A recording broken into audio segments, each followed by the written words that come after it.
warahmatullahi wabarakatuh. Alhamdulillah nahmaduhu wa nasta'inuhu wa nastaghfiruh wa na'udzu billahi min shururi anfusina wa min sayyiati a'malina. Man yahdihillahu fala mudilla lahu wa man yudlil fala hadiya lahu.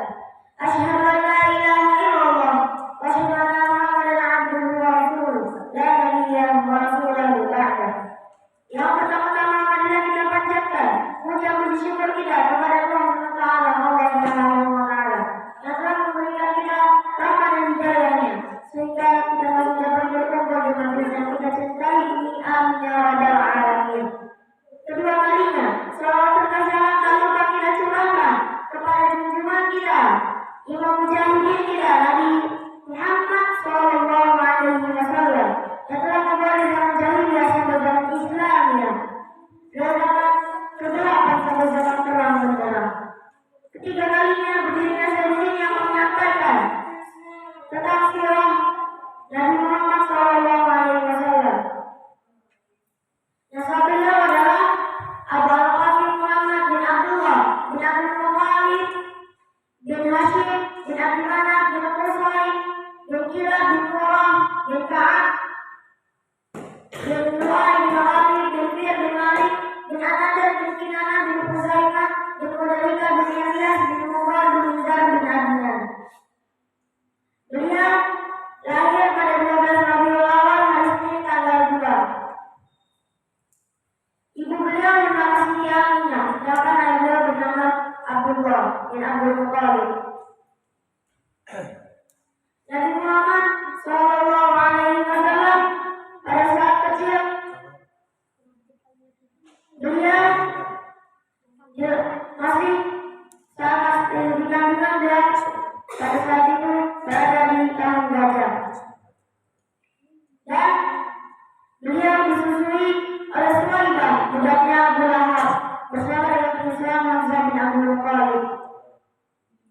Rasulullah sallallahu alaihi wasallam karena istri Aminah tidak mendapatkan air susu yang cukup, kemudian dia titipkan kepada Suwaibah, kemudian dititipkanlah kepada Halimah bin Abi Zuhaib As-Sa'diyah. Kemudian setelah dititipkan, Halimah memberitahukan dulu kepada suaminya yang bernama Al-Harits bin Abdul Uzza. Kemudian suaminya menerimanya, kemudian mereka membawa pulang Nabi Muhammad SAW. Sampainya di rumah, mereka benar-benar kaget karena susu muka dan lisan mereka tiba-tiba penuh kembali. Kemudian anak Halimah segera memberitahukan hal tersebut kepada Halimah. Maka Halimah pun kaget dan berkata, sesungguhnya bayi ini adalah pembawa berkah. Kemudian mereka uruslah Muhammad dan disusui oleh Halimah selama mereka hidup di sana. Kemudian Nabi Muhammad SAW pada saat kecil beliau dibelah dadanya oleh dua malaikat, dan Halimah dan juga suaminya mencari-cari Nabi Muhammad SAW. Dan di saat mencari, Nabi Muhammad sedang berada di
kecil sudah yatim piatu. Lalu Abu Thalib turun tangan juga menjaga Nabi Muhammad SAW. Dan pada saat itu Nabi Muhammad duduk di atas kursi milik Abu Thalib. Namun para pemuka-pemuka kaum Quraisy melarangnya karena itu adalah tempat hanya untuk Abu Thalib. Kemudian Abu Thalib langsung membantah perkataan mereka. Sungguh demi Allah, dia lebih pantas duduk di situ dibandingkan aku. Kemudian setelah 8 tahun, kakek Nabi Muhammad yang bernama Abu Thalib pun wafat. Kemudian digantikan oleh pamannya Abu Thalib. Pada saat kecil, Nabi Muhammad SAW diajarkan mengembala oleh pamannya. Dan pada saat 12 tahun, beliau pergi ke Syam untuk berniaga atau berjualan di sana. Namun di tengah-tengah jalan beliau bertemu dengan pendeta yang bernama Abu Hurairah. Kemudian Abu Hurairah mengambil tangannya. Ini adalah Tuhan semesta alam. Ini adalah utusan dari Rabb semesta alam. Ini adalah Rasul yang diutus untuk semesta alam. Kemudian Abu Thalib bertanya, bagaimana kau bisa tahu tentang hal itu? Kemudian Abu Hurairah berkata, tidak akan kalian datang dari Aqabah kecuali pembohonan dan bebatuan semuanya sujud. Dan kami mendapati hal ini dari kitab suci kami. Kemudian Abu Hurairah segera menyuruh Abu Thalib untuk kembali ke Aqabah. Di umurnya yang ke-15 tahun, Nabi Muhammad SAW kembali berniaga. Lalu berita tentang Nabi Muhammad SAW terdengar di telinga Khadijah. Kemudian Khadijah menyuruh pembantunya, budaknya bernama Maisarah untuk turun membantu Nabi Muhammad SAW dan memberitahukan tentang sifat-sifatnya. Kemudian Nabi Muhammad pun ditemani oleh Abu Thalib dan Maisarah untuk berjualan. Lalu setelah selesai berjualan, Maisarah segera memberitahukan hal tersebut kepada Khadijah. Sesungguhnya demi Allah, Muhammad adalah orang yang sangat bukti sepertinya baik, akhlaknya yang sangat baik dan juga keluhuran lisannya. Kemudian Rasulullah SAW beliau tetap kembali ke Aqabah. Lalu di umur angka 25 Rasulullah SAW memperistri Khadijah. Lalu di saat itu Rasulullah SAW juga mendapatkan para sahabat, yaitu sahabat-sahabat yang dia dakwahi, yang bernama Abu Bakar. Lalu Abu Bakar menyampaikannya kepada Utsman, lalu kepada Bilal. Dan pada saat itu Rasulullah SAW dakwah secara sembunyi-sembunyi terlebih dahulu, yaitu kepada keluarganya.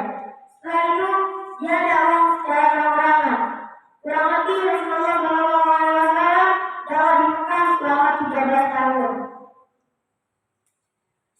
Di umurnya yang ke-30 tahun, Rasulullah SAW mempersatukan bangsa dengan menaruh batu Hajar Aswad di Mekah dan menaruhnya di Ka'bah. Kemudian Rasulullah SAW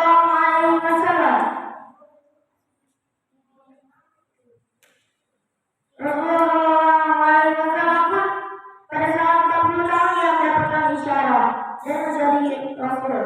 Namun saat itu Rasulullah SAW beliau merasa ketakutan dan menggigil karena datang seseorang dari langit. Kemudian dia suruh membacakannya. Bacalah. Namun Nabi Muhammad berkata, aku tidak bisa membacanya. Lalu Malaikat Jibril pun berkata, bacalah, aku tidak bisa membacanya. Kemudian Jibril pun mengatakan yang terakhir kalinya, bacalah dengan menyebut nama Tuhanmu. Kemudian Rasulullah SAW bisa membacanya. Pada saat itu Rasulullah SAW langsung ke rumahnya. Lalu Khadijah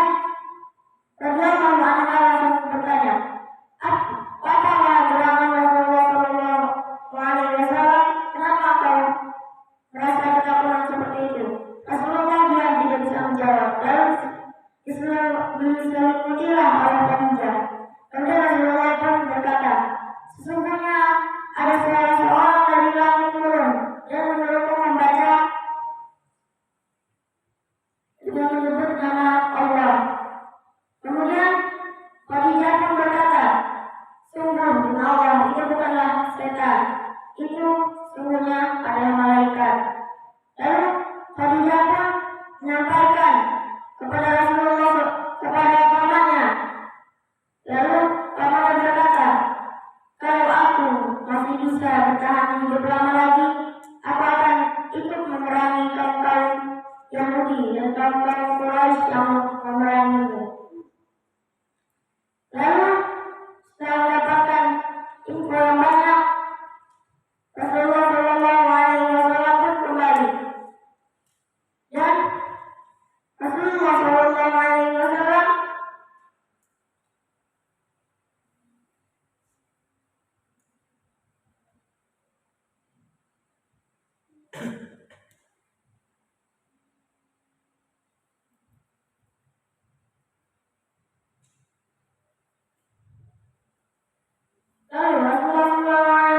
setelah beberapa tahun Khadijah radhiyallahu anha wafat atau meninggal dunia.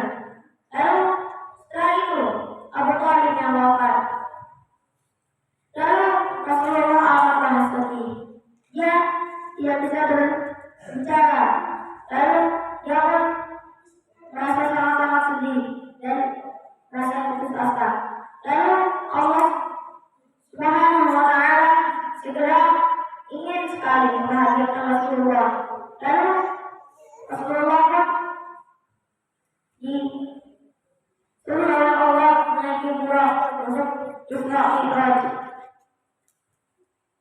Lalu Rasulullah pun menaiki Buraq, dia dengan kecepatan cahaya, dia pun menembus langit. Pertama, kedua, ketiga, keempat, kelima, sampai ketujuh.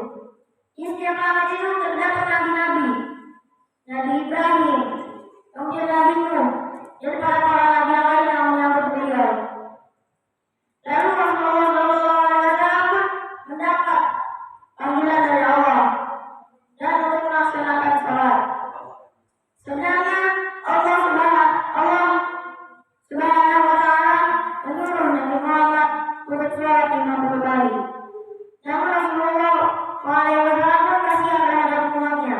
Lalu diturunkanlah oleh Allah Ta'ala sampai 5 kali, sampai 5 waktu.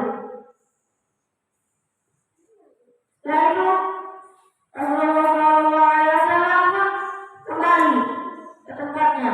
Lalu yang mempercayai Isra Mi'raj itu adalah Abu Bakar dan Abu Jahal secara memaki-maki Rasulullah bahwa itu adalah kebohongan dan Muhammad itu adalah pendusta.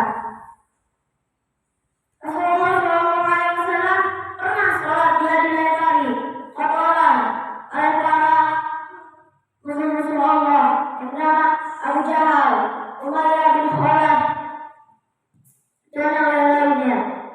Rasulullah Shallallahu Alaihi Wasallam pun tetap bersabar karena beliau adalah Rasul akhir dari segala Rasul. Lalu Rasulullah Shallallahu Alaihi Wasallam terdapat beberapa mukjizat, yaitu dari setelah jemarinya terdapat keluarlah air. Lalu beliau pun pernah membelah bulan sebagai bukti bahwa beliau adalah Rasulullah. Dan beliau juga menikahi Aisyah, Hafsah, kemudian yang lain-lainnya. Rasulullah Shallallahu Alaihi Wasallam adalah orang yang penyabar. Dia merasa kasihan terhadap umatnya, hingga pada akhirnya dia berkata, umatku, umatku, umatku. Setelah itu Rasulullah pun dia pernah sedang memegang batu kerikil, lalu batu kerikil itu bertasbih di tangannya, lalu diletakkan di telapak tangan Abu Bakar, kemudian Utsman, lalu Umar, kemudian Kemudian berkerikil itu tetaplah bertasbih. Rasulullah Shallallahu Alaihi Wasallam pernah beliau hijrah ke Habasyah, dan beliau setelah hijrah ke Habasyah, beliau pun pernah saat di Basra bersama Abu Bakar radhiyallahu anhu. Pada saat itu Rasulullah sedang tidur di Gua Hira, di Gua Hira. Pada saat itu Abu Bakar pun menutup lubang-lubang. Ternyata ada ular yang masuk ke dalam satu lubang. Ternyata luka ditutup oleh Abu Bakar. Lalu Abu Bakar pun digigit oleh ular itu. Lalu Abu Bakar pun menahan sakitnya agar beliau tidak membangunkan Rasulullah Shallallahu Alaihi Wasallam. Lalu tetesan air mata Abu Bakar saat sedang menahan rasa sakit menetes di muka Rasulullah Shallallahu Alaihi Wasallam. Rasulullah Shallallahu Alaihi Wasallam pun langsung bangun dan berkata, "Ada apa wahai Abu Bakar? Aku menahan tangisku karena aku tidak ingin membangunkanmu wahai Rasulullah." Lalu Rasulullah pun langsung membawa Abu Bakar dan menyembuhkannya. Lalu saat itu Rasulullah Shallallahu Alaihi Wasallam pun pernah hijrah ke Madinah. Di Madinah, para orang di Madinah langsung menyambut beliau dengan bahagia. Kemudian Abu Bakar berkata, "Setelah gelap terbitlah terang." Kemudian Rasulullah Shallallahu Alaihi Wasallam juga mengadopsi Ali radhiyallahu anhu. Pada saat itu Ali adalah orang pertama dari kalangan anak-anak yang masuk Islam. Khadijah adalah wanita pertama dari kalangan wanita yang masuk Islam. Abu Bakar adalah orang pertama yang masuk Islam dari kalangan orang tua. Pada suatu ketika, Bilal sedang disiksa oleh tuannya Umayyah. Lalu Abu Bakar melihatnya dan menggantikan Bilal dengan budak yang lebih kuat dan lebih maco. Lalu Bilal pun dibebaskan dan tidak menjadi budak lagi. Rasulullah Shallallahu Alaihi Wasallam begitu menyayangi umatnya. Bahkan pada saat beliau sedang tidur di tikar, Umar pun menangis. Pada saat itu Rasulullah berkata, "Ada apa wahai Umar?" Kemudian Umar berkata, "Ada bekas tikar di pipimu." Sedangkan raja-raja kekuasaan Romawi, beliau tidur di singgasana yang lebih mewah daripada engkau wahai Rasulullah. Rasulullah menjawabnya dengan tenang, dan beliau sangat memahami perasaan sahabat Umar pada saat itu. Rasulullah Shallallahu Alaihi Wasallam berkata, "Biarkanlah. Sang Raja Romawi itu memiliki dunia, sedangkan kita memiliki akhirat." Pada sebelumnya, Umar bukanlah orang yang beragama Islam. Namun Rasulullah Shallallahu Alaihi Wasallam berdoa dengan penuh kesungguhan, "Ya Allah, ya Allah, ya Allah, ya Allah, masukkanlah neraka dua orang yang kau kasihi, Umar atau Abu Jahal." Kemudian Umar pun pada saat itu beliau menemui salah seorang yang beliau kenali. Lalu Umar berkata, "Hai, engkau, apa yang kau lakukan di sini?" Kemudian dia berkata, "Sesungguhnya aku telah masuk Islam, dan janganlah engkau menemui Muhammad." Lalu Umar pun berkata, "Oh, ternyata kau telah masuk Islam. Lalu kenapa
adalah Nabi terakhir zaman yang harus kita imani. Lalu Rasulullah SAW wafat di Mekah. Lalu beliau dimakamkan di sana. Lalu Rasulullah SAW meninggal pada usia 63 tahun. Maka sahabat Umar pun tidak percaya. Maka Abu Bakar langsung memberitahu kepada Quran surat Al-Imran. Setelah itu Umar pun baru percaya. Maka pada saat itu tidak ada lagi lah Nabi selain Nabi Muhammad SAW. Hanya itu saja yang dapat saya sampaikan tentang kisah Nabi Muhammad SAW. Semoga kita bisa teladani dan sampai sekarang semoga kita masih imani. Kata-kata terakhir saya, janganlah kalian tidak mengimani Nabi Muhammad dan berjuang dengan Islam. Halo,